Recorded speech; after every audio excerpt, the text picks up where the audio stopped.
Hello and welcome, my name is Ahuro and this is my Let's Play series of Hearts of Iron 3 where we are playing as Germany. First of all, let me get it out of the way. I already taped this episode, but when I was done, I foolishly tapped out of the game before saving and it crashed. So I'm retaping this episode now and it allows me to change my strategy because I think I've been talking about this already. I may have underestimated the amount of time it will take me to build up my army for a two-front war. So we'll have to change our plans for now. So I'm changing my plan so that I will take out Poland first and then go over and take the war against France. I don't think it's possible for us to get to war with Poland without getting to war with France. But since we have this rather strong infantry line here, I think we can hold off France while we beat Poland. For this to work, we are gonna have to reposition some of our soldiers though. So let's start by moving these planes over to the other army and rebasing them over here. And we will do the same with the mobile infantry here, or mobile groups. We're gonna detach from the second army, I think it is, and then we're gonna put it over in the third army, or first army, I think. No, it will be the third army. Sorry, in the third army, which is here, which will now consist of the mobile troops I have, as well as the infantry that I'm gonna move over later, while the second army here consisting of the infantry that I'll keep on this front after we are done with Poland. We have to do the same with this mobile corps. Put them in the third army. Okay, and we also need to move them to the other front, of course. But we need to decide what they do. So I think I'll move this infantry down here. And if you hold down control when you do it, you can do a strategic redeployment. This basically means that you're, instead of letting the troops march down or letting the tanks drive over, you are putting them all into trains and moving them fastly. It means that they'll move much more quickly, but the penalty is that they'll lose organization doing this. So this is best to do when you're moving stuff from one front to another, or in peacetime, since troops won't be able to fight once they reach a destination. I will then move... this is a full division. I think I'll move these guys up here. This corps up here. I can just do a normal move here. And I will move this corps to the same location. And their job will then be to cut off and eventually take Danzig. And we'll do a strategic move with these guys. And then we'll move this corps over here. And they'll then, along with this corps, be responsible for going in along the steps and taking and eventually Warsaw. Okay, and this also brings me to explaining something that I haven't really talked about, but that we'll need to kind of know before we start the war, and that is victory points. So the game works with victory points, so that when you are in a war, besides actually killing soldiers, the point is to capture victory points, and when you capture enough victory points, you win the war. So where in Open Allies you need to siege down forts, it's kind of the same here. Once you capture enough victory points, you'll have enough points to end the war. And it will be kind of like in Crusader Kings, where the war just ends when you reach a certain point. You can't do at least as far as I know, you can't do partial peace treatments. Another thing is that I noticed we have some descent, and that leads me to explain something else about the game, namely trading consumer goods. Consumer goods are produced to keep your guys, your country happy. So if you have descent, you can increase the amount of consumer goods you're producing. Of course, that means that you can produce less army stuff, but it will let you get rid of your descent. So we're gonna do that. I'm gonna go up to speed 5 again. While we reorganize here, as you can see, they're losing supplies. The yellow corner here means that they are low on supplies, as well as you can see, you can't see it yet, but the organization will drop once they arrive, I think. Oh, maybe I just imagined that. And we got some tech. And we are wasting some AC, so that IC, so let's go take care of that. And we have almost gotten rid of our descent. Let's check our technology.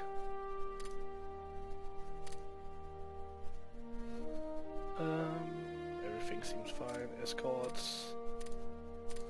Let's just stop this. Focus on some other stuff that are more important.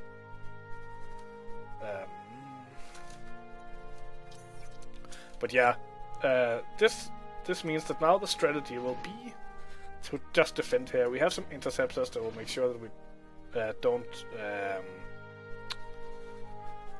don't lose too many or don't have too much allies bombing me. I think I'll move these guys over here so we have a balanced interceptor corps. And we have some national decisions available. The Treaty of Munich. During this, I'll click it off and then we'll get it here, a little bit easier to read. During the summer of 1938, pro-Nazi elements among Czech Germans demanded the right to secede from Czechoslovakia, a move that created an enormous tension between Germany and Czechoslovakia. Hitler, using the minority sentiment in Sudetenland, began propagandizing about Czech atrocities against ethnic Germans in an effort to lay blame for a future conflict on the Czech government. At the same time, as German troops infiltrated the Bohemian borderlands, Hitler agreed to host a peace conference in Munich. Hitler, Chamberlain, Daladier, and Mussolini met and agreed that Hitler should have the southern land of Czechoslovakia. The Czechs, who were not represented at the meeting, realized that their own allies were deserting them, and under pressure from the friendly British, they were forced to surrender the southern land to Germany. So, we got a bunch of manpower and some extra provinces, and the Czechs are of course forced to go back. And this represents this, like, for some we'll see, will represent the first act of civil war, where Austria was largely taking over peacefully. Here, German troops actually entered into Czechoslovakia before a peace treaty was signed. No actual battles happened, as far as I know, but I would still consider it a war with the things that happened. So, we have reorganized. So, the idea is that these two infantry divisions, or infantry corps, what's it called? Can't remember. So this is an army and this is a corps. Yes, these are corps of infantry. These the first army with 2 infantry corps will, along with the corps we got from Austria, will stay on this front, while the third army up here will reposition to the other front once we have beat this war.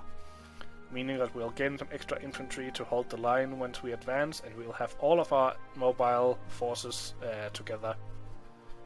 And as I said, this part of the mobile corps will focus on blocking off Danzig and then taking Danzig, and these two will head towards Lodz and then Warszawa in order to secure victory points. So that's the plan, anyway. And we did some rocket tests, and we can deploy some. Let's deploy in the first mobile corps. Fill them up. And we got some rocket tests I think is in here. Yes. So we could go on with rocket engines. We need a rocket test site. Is that something we need to build? I guess it is. Rocket test sites. Let's queue one of those. Just in the queue down here. We want to build it at some point. And I think... Oh, we got some descent from the Czechoslovakia thing. So we need to bleed that off before we focus back on production. But we are getting very close to the war. Don't remember if there is a year on these things, but... or exact date.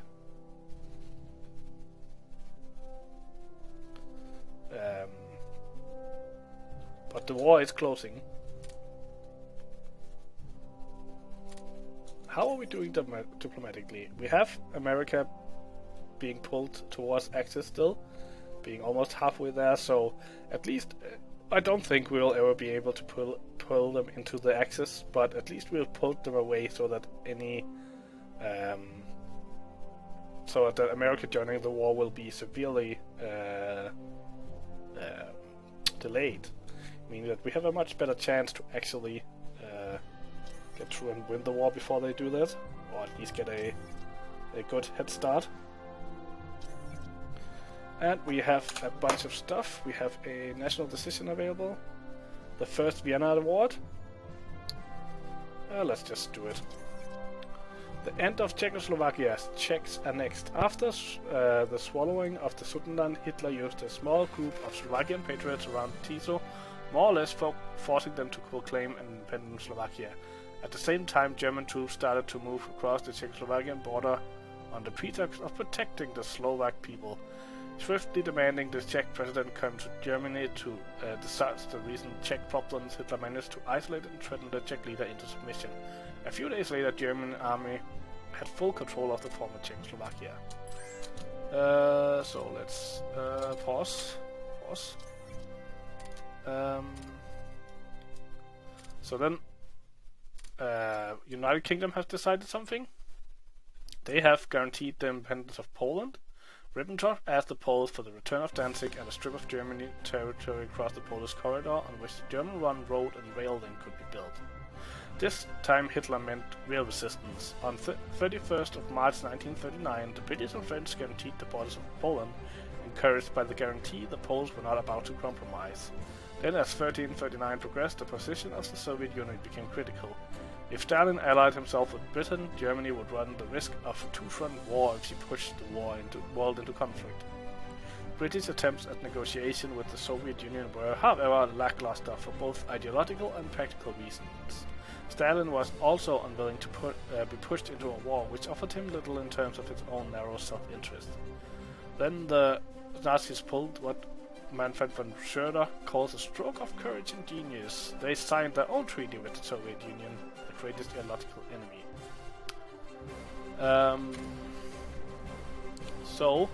Slovakia, our new ally here, wants to use some of our science.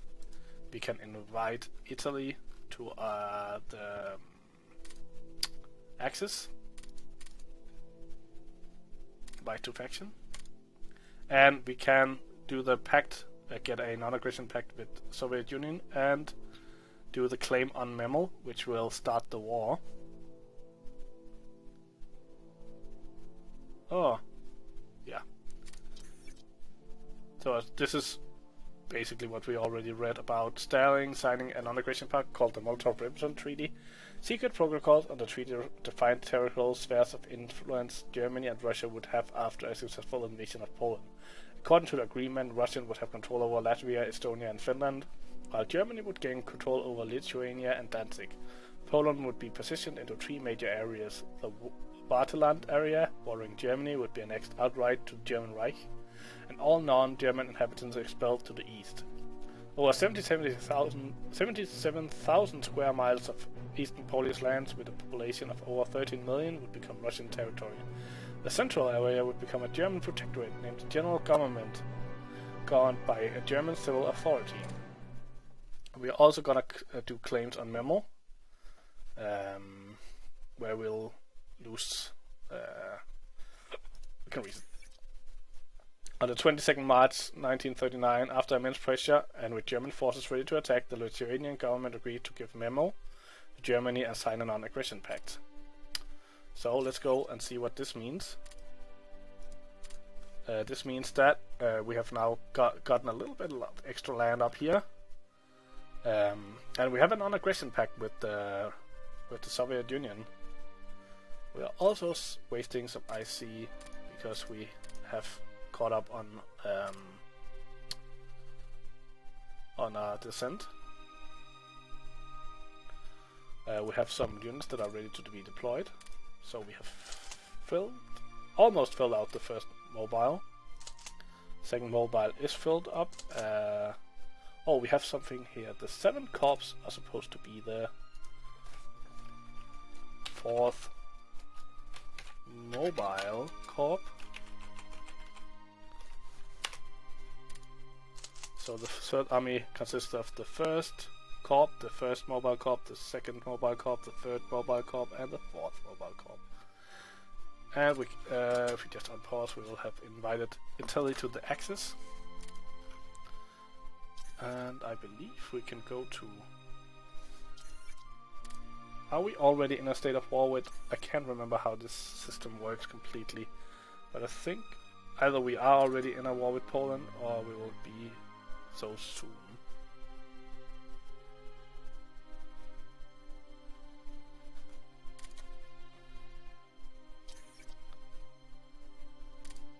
So we can now declare a war to conquer Poland. I think we will do that. Conquer Poland. We are ready and we will do it.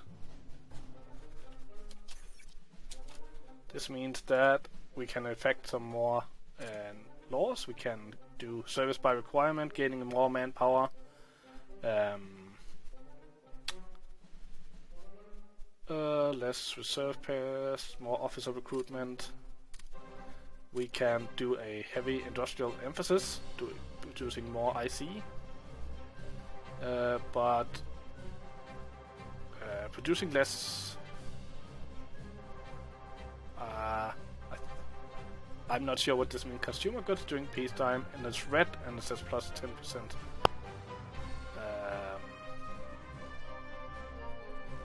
I'm not sure if that means we use less or what, but we'll do it because more IC means more production. And then finally we are going to do a total economic mobilization, meaning that we get extra IC, lose more money, but gain more resources.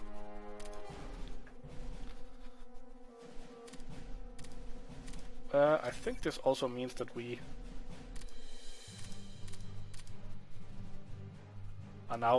actually now have more production that we are building stuff, so let's build some more stuff. We should build some more escorts to escort our convoys. I think we'll just do like this. And let's also produce some more convoys so we have some if we lose them in the war. Let's get that up and running.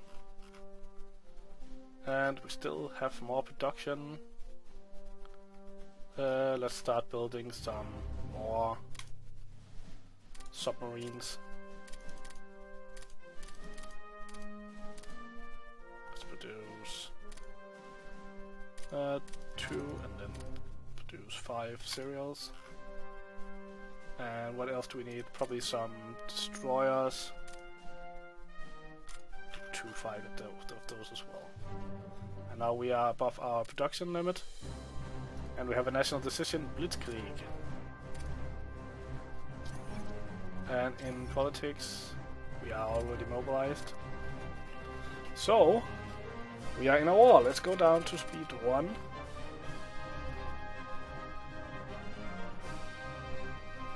And let's now see. Okay, we want this to attack. Let's just attack with a couple panzer divisions. One thing about when attacking and defending in this game is that, or attacking and moving in this game, is that if a unit partakes in an attack, they get a cooldown period where they have to like reorganize before they can rush into another attack. So generally you would want only some of your divisions to attack, so that the rest of them can then attack once you get to the next territory. And we are gonna attack this territory, and we are gonna move the rest up here.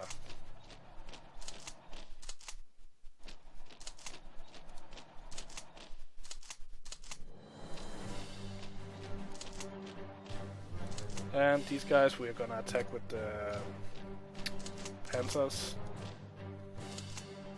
Move the rest up. Oh, well, wait with that so they don't use their attack. Might as well attack down here. Do attack here. We're gonna do an attack on this city here. Move up here. Move up here.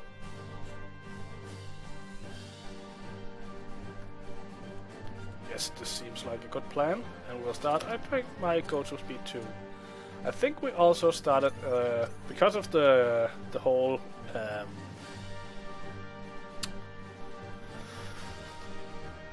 what's it called? Guarantee. We are now also in a war with France and England. Would be most easily proceed. Okay, Germany. We are at war with Poland, United Kingdom, France, Iraq, Oman, Yemen, Bhutan, and Nepal.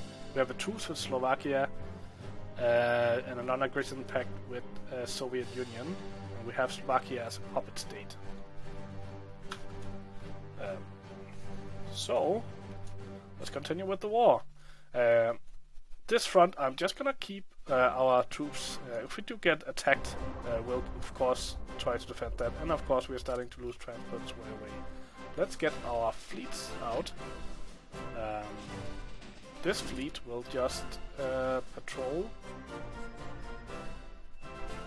our ports here. Submarine will go and see if we can convoy raid a bit, even though we only have a single submarine so far. These interceptors will do some air superiority missions to protect our airspace for this side of the war. We have some bombers up here. They will start, probably start bombing in ground attack in Danzig, while the bombers, the interceptors down here, will start air superiority, and the bombers will start bombing up here.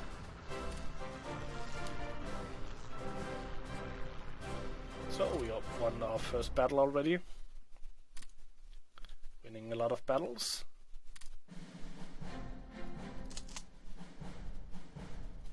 And I think we're just gonna start the battle here as well. Now that the battle here is won, we can move the rest of the troops up.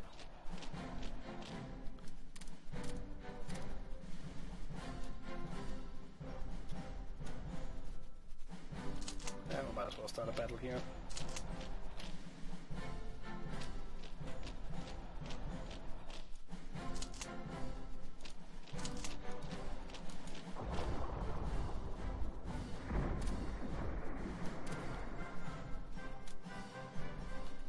USA has decided to stab in the back. The leadership of Italy assured America that they were desirous of peace, but the government obviously has now chosen to preserve what it terms its freedom of action. And the hand held the dagger has struck into the back of its neighbor.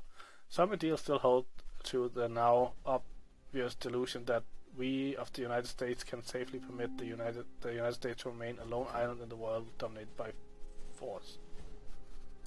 What does this mean? You can see. I don't think they are in the war.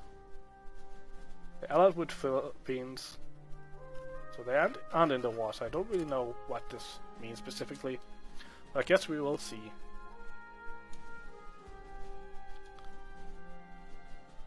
So, well,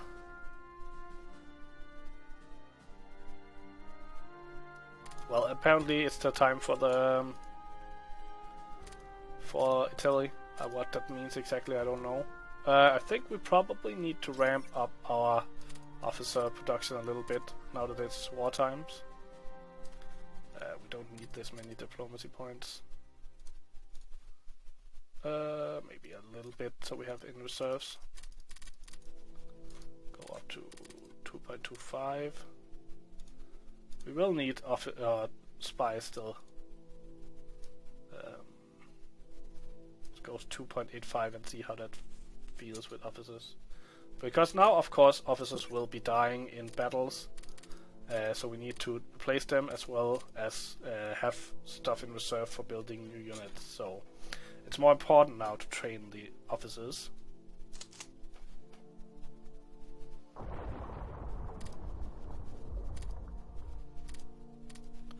Won a couple of battles, and we have now moved in here. Let's move on. I will attack 2 of them in here actually, and let's move 1 down here.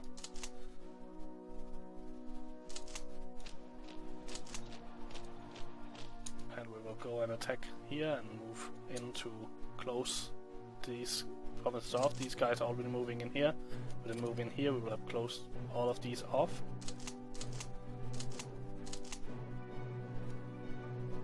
We then can circle and destroy them. We have a bunch of infantry up here that we need to move up. Let's move them up here. Actually move them down here, we need to get down this city.